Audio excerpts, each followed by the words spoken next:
මම බොහොම ප්‍රිය කරන දර්ශනයක් තියෙනවා ඔය පිරිත් නූල් ගන්න එන තැන්වල ඔබ ඉවසනෝ දැකලා.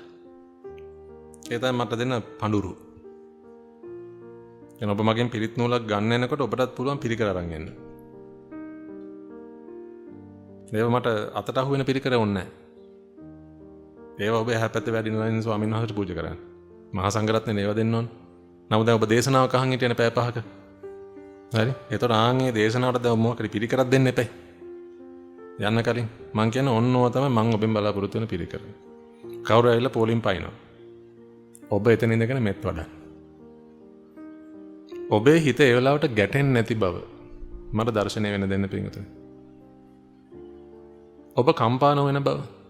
මොකද කම්පා නොවෙන්න බෑනේ. ඒක මැජික් එකක් නෙමෙයි පින්න කම්පා නොවෙනවා කියලා කියන එක. කම්පා නොවෙන්න නම් අකම්පිත මානසිකත්වයක් හැදිලා තියෙන්න ඕනේ ඔබ තුල. එතකොට අපිට හිතෙනවා සාදු සාදු. ඒ කියන්නේ මේ නෝන මේ මහත්තයා මේ අහපු කරපු දේශනාවෙන් ප්‍රයෝජනයක් ගත්තා.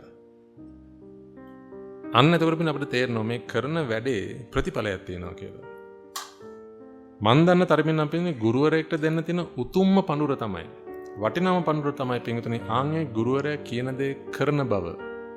තමන්ගේ ස්වභාවය තුලින්ම ඒ ගුරුවරයාට දර්ශනය වෙන්න ඉඩ අරින එක. මම දන්න තරමින් අපි.